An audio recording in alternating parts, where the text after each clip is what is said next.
They found snow in Montana, fresh oranges in Southern California, and crowds in Chicago. It was March 1940 and the world-renowned St. Olaf Choir had just returned to Northfield from a tour of the western United States. Greeted by crowds of students, professors, and townspeople at the depot, the choir descended from the train amid a flurry of welcomes and embraces. It was the arrival of the railroad in 1865 that made Northfield a town of cows, colleges, and contentment. Were it not for the railroad, Northfield would be a different place today.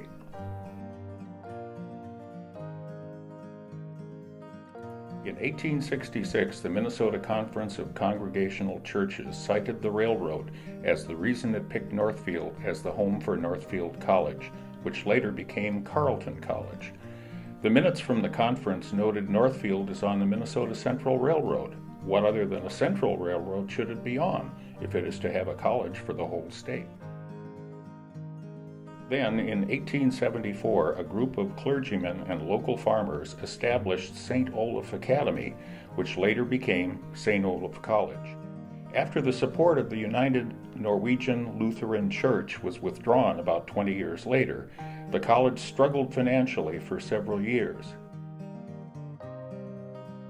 St. Olaf was able to reverse the church's decision, however, a few years later, when they invited all 600 delegates attending the convention of the United Church meeting in St. Paul to visit Northfield and the college by special train. Leaving the college much impressed, the convention soon voted to reunite St. Olaf with the church.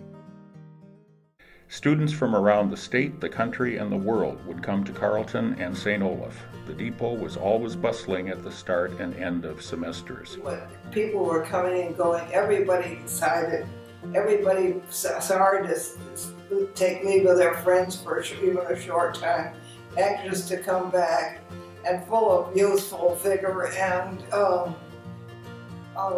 enthusiasm. At this point, this was in the 1930s, there wasn't much to be enthusiastic about, but they managed it just because of youthful high spirits. In 1911, students from both colleges attended the state oratorial contest held at the Central Presbyterian Church of St. Paul, taking special trains from Northfield. Frank E. Morse from Carleton won the contest with his oration, "The Menace of Industrial Lawlessness." Upon their triumphant return to Northfield on a Milwaukee special train, noted the Carletonia, every Carl student who did not attend the contest was waiting at the depot when the train arrived and conducted the crowd to the campus where a large bonfire was soon in progress. Athletic teams used the train for trips to St. Paul to do battle with the McAllister Scots and the Hamlin Pipers. Trains were also chartered to take student fans to and from the games. The Carletonian reported that when Carleton's football team meets the Hamlin aggregation on Norton Field at Hamlin next Saturday, they will be backed by the entire student body. Anyone who remains around the Carleton campus that day will feel about as lonesome as a shipwrecked Crusoe on a desert isle. A special train over the Rock Island line has already been chartered to carry the rooters to St. Paul. Northfield's depot processed over 1,000 pieces of luggage in 1 week at the end of the 1913 school year.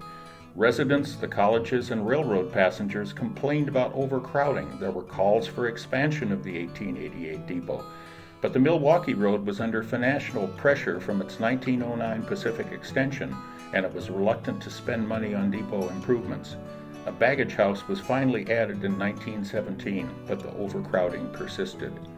In 1919, the Northfield News recounted, during the rain on Tuesday, it was found necessary because of inadequate facilities at the Milwaukee Depot to use the waiting rooms for passengers as a baggage room for students' trunks. Someday, no doubt, Northfield will be provided with a depot that meets its needs and that the large volume of traffic warrants. It wasn't until a 1944 remodeling the new baggage and express edition brought relief. Trains were part of the daily lives of the colleges and their students. Mail from home made its way to the colleges, sorted by postal clerks on railway mail cars. Urgent messages came to the station by Western Union Telegraph. Even laundry made its way by rail. One of the other great uses of the train is not obvious anymore, but like so many other college students, clothes would get dirty and something would have to be done. These days, there's in most college dormitories washing machines, but back in those days they didn't have washing machines. There was a laundry downtown. Those tended to be pretty expensive.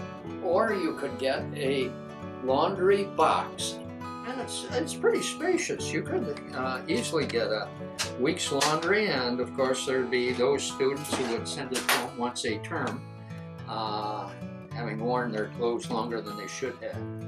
And you could pull that plate out from the top or the bottom, pull the cardboard out from the top or bottom, and on one side would be the address of Mom back home, and you'd pull that out and turn it over, and on the other side, after Mom was ready to send it back to you, would be your name at your college.